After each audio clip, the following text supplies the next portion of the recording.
and welcome to my channel. I am Stephanie, and this is the Book Addiction book tag.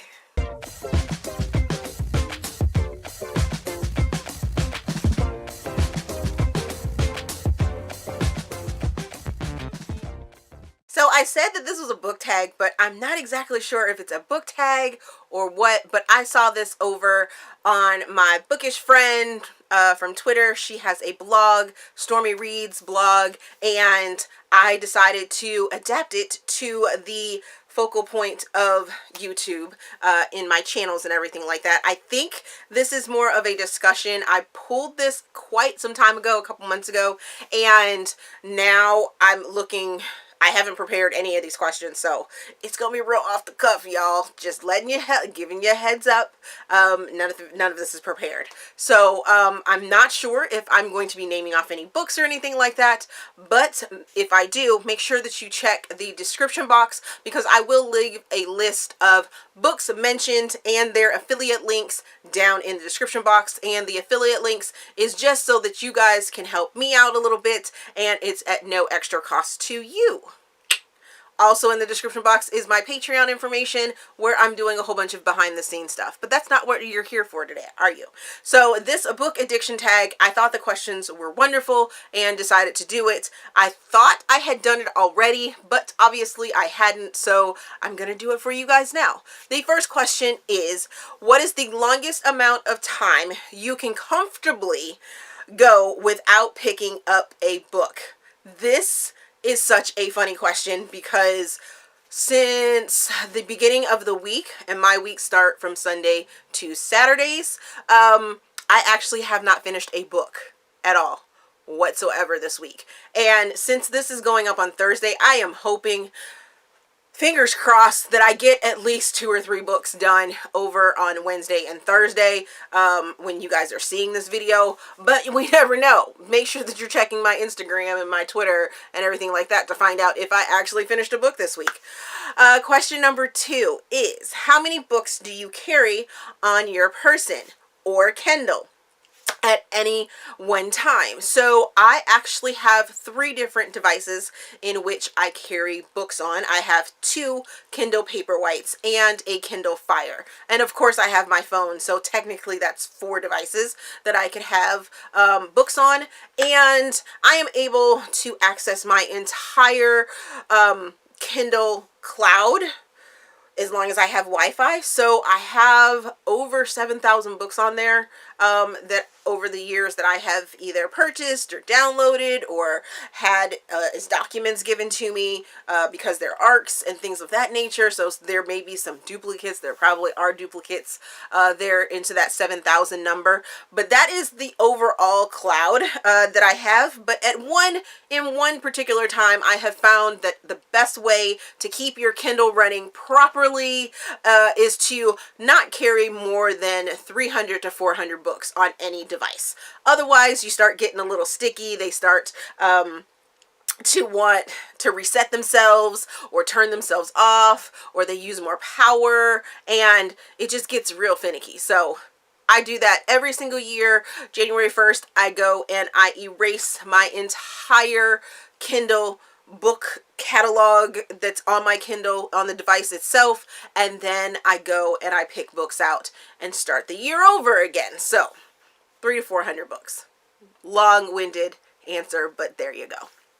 Question number 3 is, do you keep every book you buy/receive, or are you happy to pass them along to make space for more? So you guys know that I have, these are the 4 bookshelves that you can see, but I also have one short one on each side of the bookcase, and then I have one directly over, no, I'm sorry, I have 2 over there. I need to build 3 more bookshelves to house all of these wonderful books. But the thing with these books that you guys are seeing is that they are all personalized and signed to me. They are all from bookish events that I have been to. And actually, let me retract that. It's not, they're all personalized. Well, these 4 right here are all personalized. The 2 on the sides, on this sides are not. And then the shelf over on that side is personally signed to me. So yeah, I'm not passing along my books unless I just really don't want them. Like legit don't want them. And then I have to find the energy to, pass them along. So hope that answers that question. Question number 4 is, how long would you spend in a bookshop on a standard visit? So I very rarely go to the bookstore. Yes, I know, bad me, should go to, bookstores and independent bookstores and things like that. Well, I don't get out, and in the city that I live in, they don't have very many independent bookstores. I would actually have to drive about 30 to 40 minutes to get to a independent bookstore and a box store. No, we have a BAM, a Books A Million in our mall. But their prices seem to be so much higher, and their selection is so much smaller.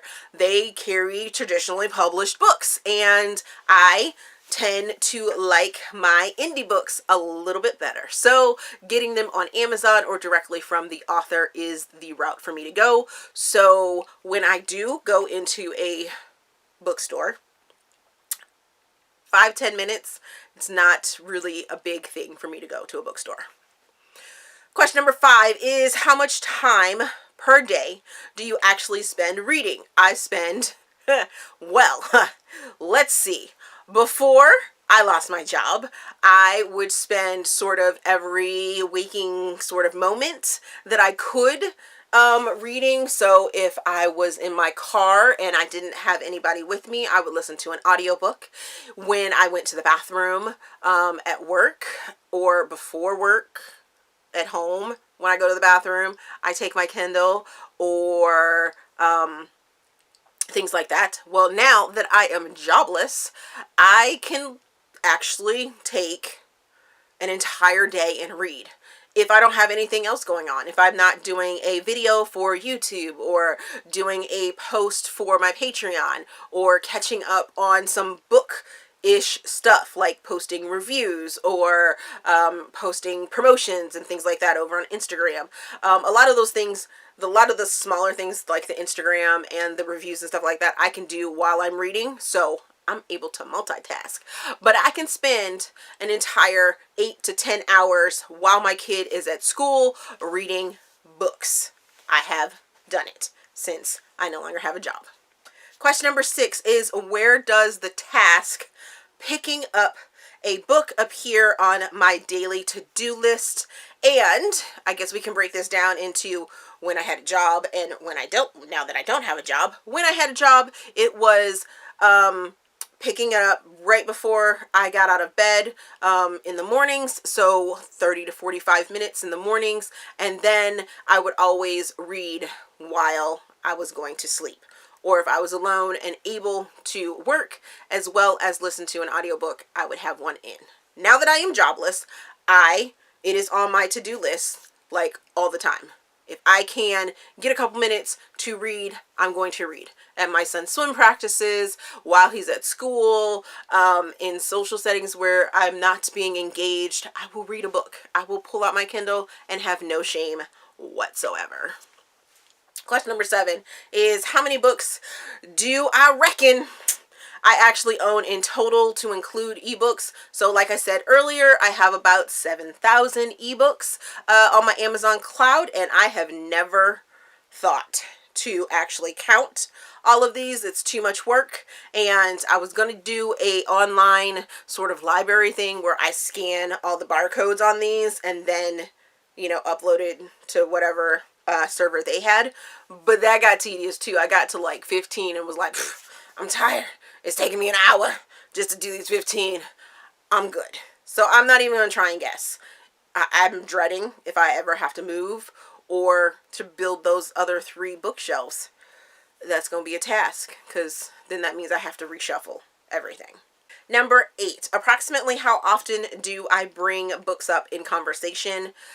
As much as I possibly can. If we're just conversating as adults and I can talk about a book or a book event, I'm going to. And On top of that, a lot of people see me and they'll see that I have a book, so they don't disturb me. They're smart, unlike my husband and family members who like to demand my time and be killing me. Forced family time is not cool.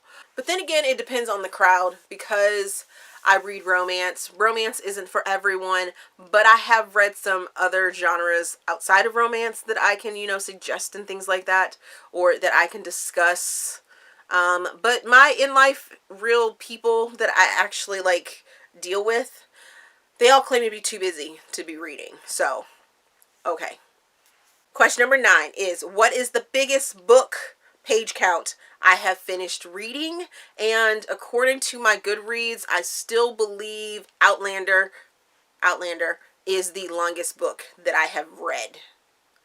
Unless you want to count anthologies and bundled books, and then I think it's going to be either the Life of Anna series by Marissa Honeycutt or the 50 Shades of Grey bundle, because I have read all 3 individual books and I have also read this bundle together multiple times.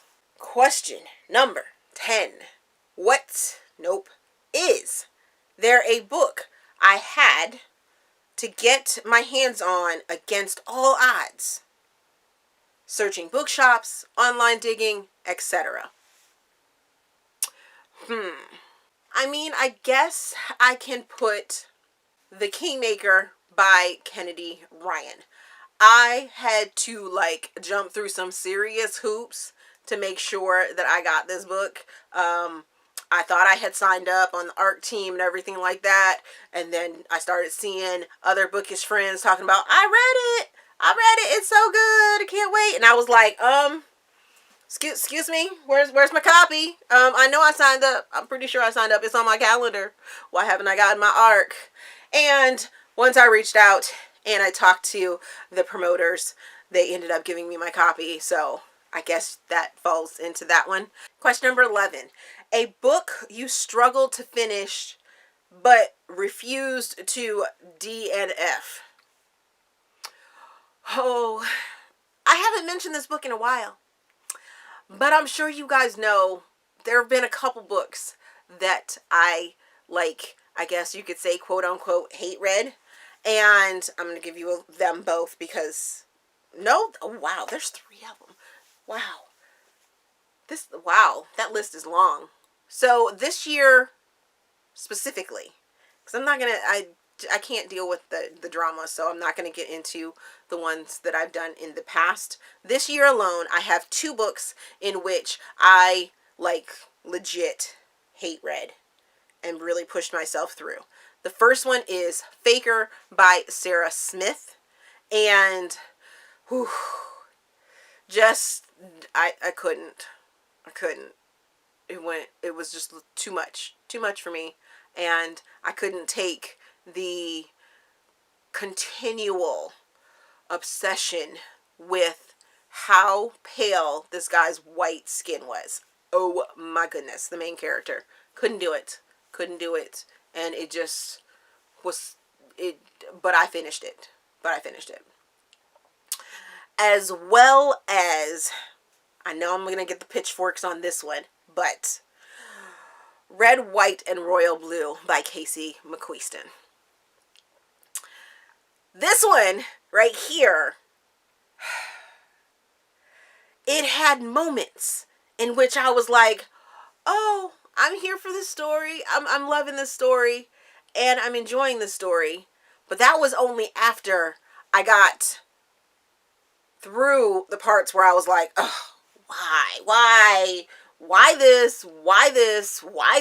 Oh my goodness. And I'm getting, DMing with my bookish friends, and they're like, just keep going. And then I kept going, and then I finally got to the part where I was like, oh, this is so sweet, and oh, okay, I'm here for it. I'm here. Damn it!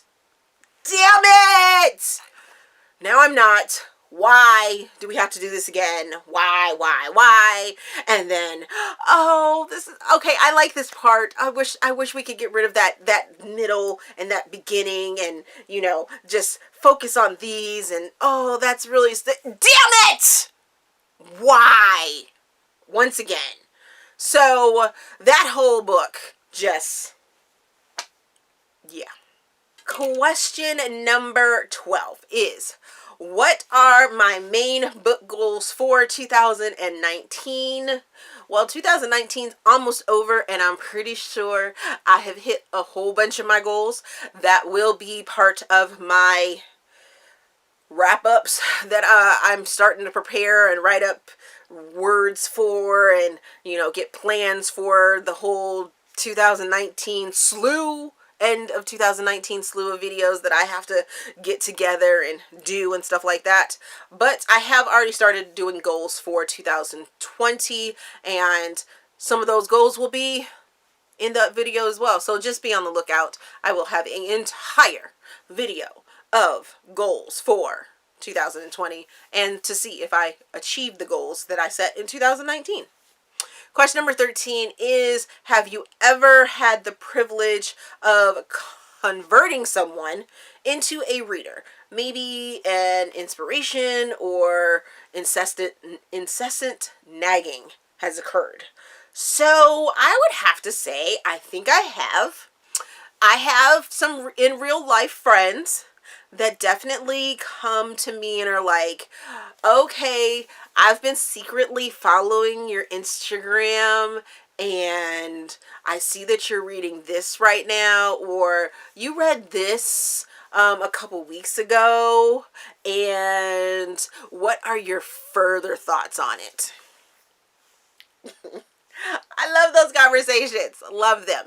And then I have my cyber buddies, my cyberbook boos and friends that they have been loving books for a while, but they had never really tiptoed into the romance community.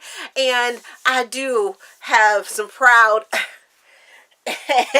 moments of converting some other genre people into the romance community. So, yes, bring them to the love.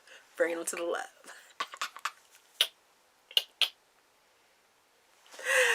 And question number 14, describe what books mean to me in 5 words. Life, love, heartbreak, resolution, and journey. Okay. So that is the book addiction tag, book addiction tag. So it turned out that it's more of a discussion video about your love of books and, your thoughts on some discussion questions. So it seems like it's a really good tag, and I hope that you guys watching will want to do this tag if you are a creator.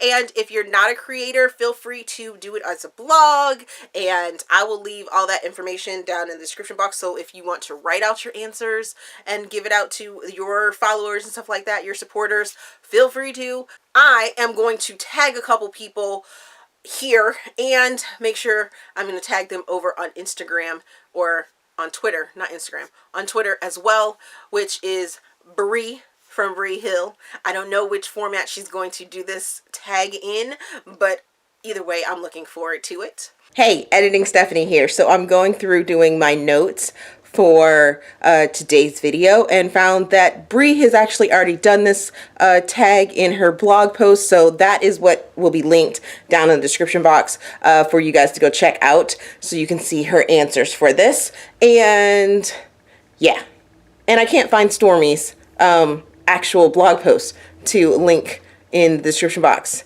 but all the questions are down there, so here's to the people that I did finish tagging other than Bree, because she's already done it. India from Life is a Page Turner. I would tag Lauren, but she is traveling, so safe travels to her, and hopefully she sees this and just sends out some love. I would really be interested to see a couple of other people's answers as well, so I will just tag them in the description box as well as in their on their Twitters, because the names of those people are drawing a blank right now. I have like 5 or 6 of them. People, photos of people that are floating in my brain, and I can't, the names not connecting. So let me know what you think. If you're not a creator of these questions, you know, give me some answers down below in the comment section. Let's discuss them and talk them over and everything like that. If you like this video, please give me a big thumbs up and subscribe to the channel. Also, there is a feedback form, social information, links, things like that down in the description box, so you guys can help me improve my channel and connect with me on all social media platforms. Thank you for watching, and we will see you guys later.